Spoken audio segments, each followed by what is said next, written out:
आज कळमुली शहरामध्ये बांगलादेशी यांची मोठ्या प्रमाणात होणारी घुसखोरी, हा नक्की बांगलादेशी लोंढा आला कुठून? नमस्कार, आम्ही सन्मान्य राजसाहेबांचे महाराष्ट्र. ज्याप्रमाणे बांगलादेशी कळंबोली शहरामध्ये या पनवेल परिसरामध्ये मोठ्या प्रमाणामध्ये घुसखोरी करत आहे, फळ विक्रेत्याच्या नावाने, कुठल्या ना कुठल्या भंगार विक्रेत्याच्या नावाने यांचं कळंबोलीमध्ये प्रमाण हे मोठ्या पद्धतीने वाढत आहे.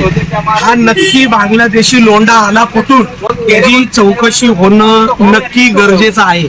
आम्ही कळंबोली पोलीस ठाणे प्रशासक सन्मान्य श्री राजेंद्रजी कदम साहेब यांच्याकडे सन्मान्य राजसाहेबांचं पत्र आज देत आहोत. या बांगलादेशांची जी घुसखोरी आहे ही थांबवावी, जेणेकरून भविष्यामध्ये ज्याप्रमाणे उरण किंवा बेलापूर या ठिकाणी झालेल्या महिलांची हत्या आहे, ती हत्या आपल्या शहरामध्ये घडू नये या गोष्टीची दाट शक्यता आपल्या शहरामध्ये जर भविष्यात घडली तर याला जबाबदार कोण?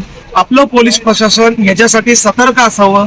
यासाठी महाराष्ट्र नवनिर्माण सेनेच्या माध्यमातून आम्ही हे पत्र देतोय.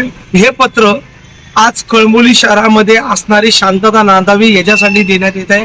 भविष्यामध्ये उरण किंवा बेलापूर या ठिकाणी झालेल्या महिलाची हत्या ही आपल्या कळंबोली शहरात घडू नये याची दक्षता आपण कळंबोलीतले सर्व हिंदू बांधवांनी घेतली पाहिजे. तुर्तास थांबतो. जय हिंद, जय महाराष्ट्र. युगप्रभात न्यूज मध्ये आपलं पुन्हा एकदा स्वागत. भेटूयात उद्या ठळक घडामोडींसोबत. लेटेस्ट न्यूज अपडेटसाठी आमचं चॅनल युगप्रभात न्यूज आजच लाईक, सबस्क्राईब करा. तसेच बातम्या व जाहिरातींसाठी संपर्क करा.